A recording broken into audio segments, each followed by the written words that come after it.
मुळामध्ये 1 महिना आधीच आपण तारखा देतो. किमान 2 तारखा तर कायम ठेवतो दर महिन्याच्या.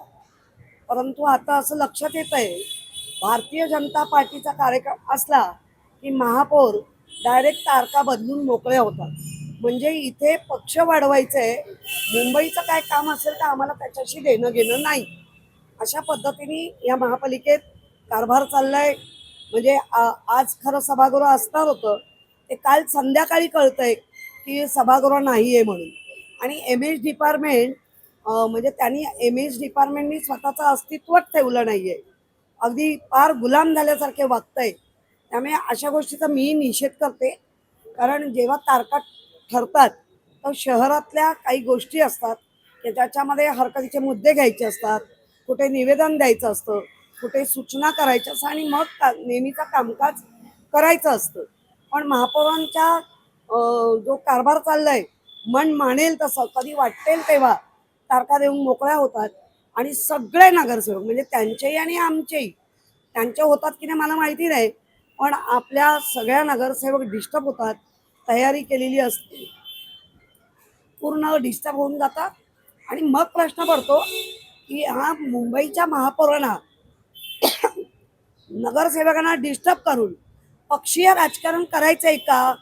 की महापौर म्हटल्यानंतर जर तुम्ही आमचा पण रेकॉर्ड काढा, आम्ही त्यावेळेला पण विरोधकांना विश्वासात घेऊन, म्हणजे अगदी आमच्याकडे मनोज कोटक येत होते, ते विरोधक नव्हते, ते आमचे बरोबर होते पण विरोधाची भूमिका करत होते. मग प्रभाकर शिंदे असतील किंवा रवी राजा असेल किंवा आता त्या जाधव, राखी जाधव, विचारा त्यांना, त्या तिकडेच बसले जातात. असं कधीही राजकारण एवढ्या टोकाला लावून होत नव्हतं. राजकारण सगळेच करतात, वाटेल तशा तारखा बदलतायत, वाटेल त्या आणि लोकांचं खच्चीकरण करतायत आणि काय मन मानेल. महापौर जरा नियमाने चाला, नियमाने. काही 31 मे पर्यंत खरं तर नालेसफाईचे आदेश महापालिकेने दिलेले आहेत आणि असं असताना आपण पाहतोय की महापालिकेच्या सत्ताधारींकडनं जे नालेसफाईच्या पाहणी दौऱ्यावरनं अनबन पाहायला मिळत आहे. कुठेतरी आपलं देखील अस्तित्व दाखवण्यासाठीचा हा प्रयत्न आहे. आज खरं तर शिंदेच्या उपमहापौर जे संजय खाडे यांचा दौरा आहे, तर उद्या भाजपच्या ज्या महापौर आहेत प्रीती तावडे यांचा दौरा आहे. महापौरांचे एवढे नालेसफाईचे दौरे झाले पण कुठेही उपमहापौर यांना बोलवण्यात आलं नव्हतं. त्यामुळे ही संपूर्ण चर्चा पाहायला मिळते. 2 गोष्टी आहेत. भाजपाबरोबर जो मैत्री करतो त्या मैत्रीला ते कधीच जागत नाही, हे वारंवार दिसत आलेलं आहे. महापौर मॅडम जेव्हा पाहणी करतायत तेव्हा मला असंही दिसतंय कुठेही अधिकारी लोक नाही, स्वतःच्या पक्षाचे लोक घेऊन फिरताना मला दिसतंय.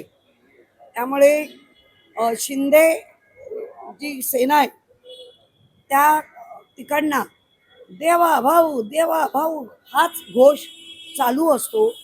जे काही बदल घडतायत किंवा घडणार आहेत किंवा जे घडून गेलेत ते फक्त आणि फक्त देवा भाऊंनीच केलंय असा भाजपाचा सांगण्याचा प्रयत्न असतो.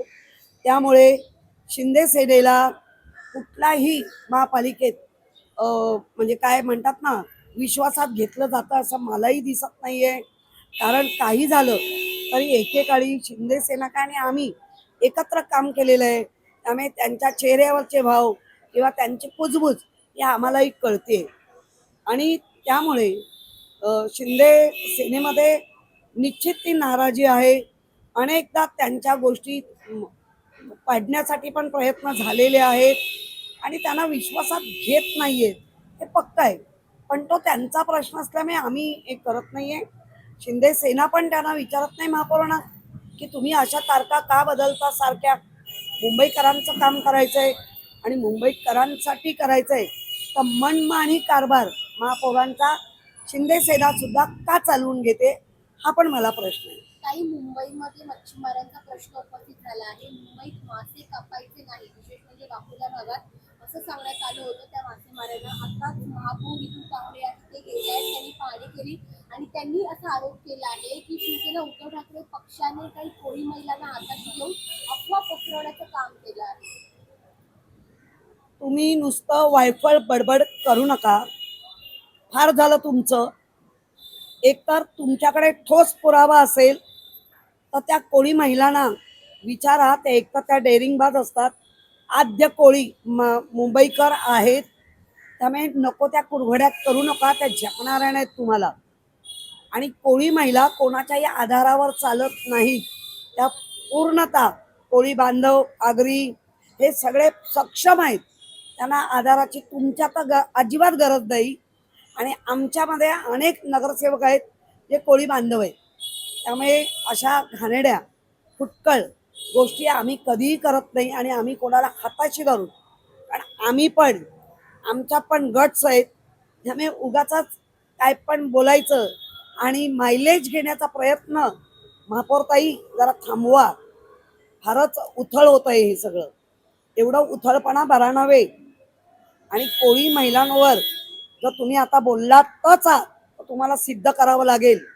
वाटेल ते आरोप आम्ही पण नाही सहन करणार.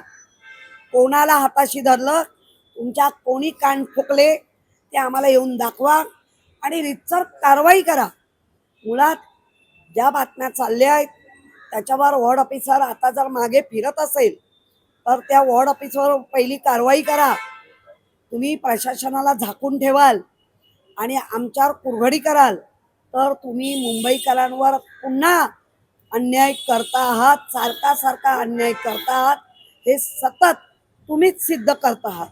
काही या पाहणी दौऱ्यामध्ये अदिती तावडे ज्या महापौर आहेत त्या मासे देखील तिथे कापणार असल्याचं सांगितलं गेलं. बघा, काल मासे कसे कापले जातात हे मी तुम्हाला प्रॅक्टिकली सांगितलं आहे. आणि त्या कापणार असतील तर चांगली गोष्ट आहे, पण ते टेक्निकली नीट कापा. शो म्हणून कापायला जाऊ नका. कारण मासा याचं कापण्याचं टेक्निक या आमच्या सगळ्यांपेक्षा त्यांच्याकडे जास्त असतं. आणि म्हणून कोळी महिलांकडनं मासे कापून लोक का घेतात आम्हालाही माहिती आहे, पण आम्ही कापून आणतो. कारण ती रिक्स आम्ही घेत नाही. आणि ती खायची गोष्ट आहे. काटा कुठे जर घशात अडकला तर प्रचंड त्रास, वेदना आणि काही वेळेला तर सर्जरी करून काढावे लागले. त्यामुळे तुमचं नाटक तुम्हाला लकलं. मुंबई महानगरपालिकेत मायक्रो सर्फेसिंग नावाची यंत्रणा वापरली जाणार आहे. रस्त्याचे खड्डे बुजवण्यासाठी त्यासाठी कोट्यावधी रुपये देखील खर्च केले जाणार आहे. मध्यंतरी रस्ते काँक्रिटीकरणासाठी देखील अनेक कोट्यावधी रुपये खर्च केले गेले, मात्र अजूनही काँक्रिटीकरणाचं काम पूर्ण झालेलं नाही. तर भाजपचेच एक नगरसेवक आहेत, त्यांनी आरोप केला की यामध्ये भ्रष्टाचार होतो. मला ना दोन गोष्टी कळतच नाहीये. एकीकडे उपमुख्यमंत्री सांगतायत अजिबात खड्डे असणारच नाहीत, आणि दुसरीकडे भाजप असे कोट्यावधी पैसे देऊन फक्त नाव बदलून, प्रक्रिया तशीच पण नाव बदलायचं आणि नाव बदलून प्रयोग करायचे. आणि त्या प्रयोगाला भाजपचे पण आमदार म्हणा, भाजपचे नगरसेवक म्हणा, हेही आता त्या प्रयोगाला कंटाळले आहेत. कारण त्यांना पुढील 5 वर्षांनी किंवा हा मधला पडाव येणार आहे लोकसभेचा आणि विधानसभेचा, त्यांना सामोरं जायचं आहे. त्यामुळे त्यांना नगरसेवकांना पण वाटतंय की प्रामाणिकपणे आपल्या वरिष्ठांनी बोललं पाहिजे आणि तसं केलं पाहिजे. म्हणून त्यांच्याकडनं विरोध होतोय. फक्त नाव बदलून प्रक्रिया तशाच करून एकीकडे उपमुख्यमंत्री म्हणणार खड्डे पडणार नाहीत आणि एकीकडे यांची यंत्रणा भाजपची अशा पद्धतीने वागत असेल तर नक्की मुंबईकरांनी तुमच्या म्हणजे तुम्ही काय करताय काय समजावं. याच्यासाठी माझा लाडका कॉन्ट्रॅक्टर ही स्कीम चालू आहे. महापौरांच्या फंडाची स्कीम पूर्ण झालेली आहे.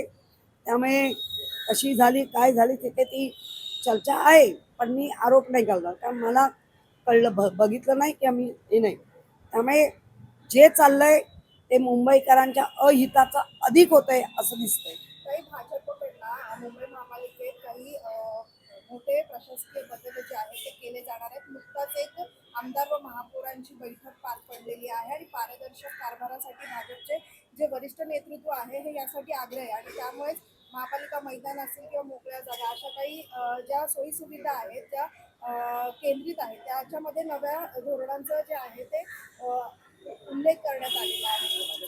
नवं धोरण म्हणजे ज्या RGPG मध्ये कुठलंही बांधकाम करायचं नाही अशी गेल्या 15 वर्षातली अट होती. मला असा डाऊट आहे, अजून माझ्या समोर ते आलं नाही आहे. ती अट काढण्याचा प्रयत्न आहे, जेणेकरून लोढांसारखे अनेक संस्थानिक जे आज मुंबई गिळायलाच बसले, त्यांना त्या मैदानामध्ये कब्जा करायला मिळेल आणि तो कब्जा अधिकृत करून घ्यायची हा जो साजिश आहे, ही साजिश त्यांची चालली आहे. 15% बांधकाम करायला द्या असं मला ऐकायला येतंय, पण ह्याला कडाडून विरोध होईल. कारण RGPG मध्ये आता कुठलंच बांधकाम असता कामा नये. मुंबईकरांना मोकळा श्वास त्या निमित्ताने का होईना मिळतोय, तो त्यांचा श्वास गुदमारून टाकता कामा नये. कारण गेल्या 15 वर्षापूर्वी हे 15 वर्ष हे नियम आम्ही पाळले. त्यामुळे मला वाटतं RGPG मध्ये कुठलंच बांधकाम असता कामा नये. नवीन बदल करून आणला तर विरोध करतो. तुमच्या कार्यकाळामध्ये जे धोरण होते त्याच्यामध्ये देखील मोठ्या प्रमाणात बदल करण्याचा सूर देखील या बैठकीत पाहायला मिळाला. नाही, आमच्या काळामधला धोरण हेच होतं की RGPG किंवा जे मोकळ्या पेस या कुठल्याही बांधकामाने बाधित करू नका. ते लोकांसाठी मोकळ्या ठेवा. कारण 15 वर्षापूर्वी फुटपाथवर पण बांधकामं करायला दिली जात होती. मला आठवतं एक आयुक्त नलिन अक्षण साहेब यांच्या याच्यामध्ये बरेच फुटपाथवर व्यायामशाळा झाल्या वगैरे, पण तेव्हाच उद्धवजींनी पुढाकार घेऊन आयुक्तांना निर्देश देऊन की बाबा फुटपाथ किंवा मोकळ्या जागा इथे कुठलंही बांधकाम करायला देऊ नका. आणि तो नियम गेली आत्ता ह्या दिवसापर्यंत आपण पाळलेला आहे. एक अशी पण चर्चा झाली आहे, जर निधी कमी पडल्यास तर या प्रसंगी PPP तत्वाचाही यामध्ये अवलंब करण्यात येणार. काय PPP तत्वाचा देखील अवलंबन करण्यात येईल.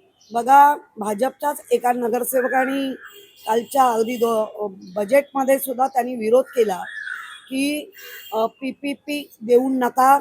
एकदा त्यांना जागा अलाउट केल्या 20 वर्षासाठी, 30 वर्षासाठी, 40 वर्षासाठी, त्या पुन्हा मिळत नाहीत. आणि आवळा देऊन कोहळा काढण्याची जी ही पद्धत आहे ती बंद करा. त्यामुळे PPPला विरोध होत आहे. भारत माता की जे आम्ही जरूर म्हणून पण आमचा विरोध वंदे मातरमला असेल असे फरहान आझमी अबू आझमीचे पुत्र यांनी म्हटलं. नाही, मुळामध्ये अबू आझमी जे काही असे विधानं करून कारण नसताना भारत माता की जय म्हणायचं तर आहेच, पण वंदे मातरम पण म्हणावं लागेल अशी दादागिरी कोणाच्याच खपून नाही घेतली त्यांना.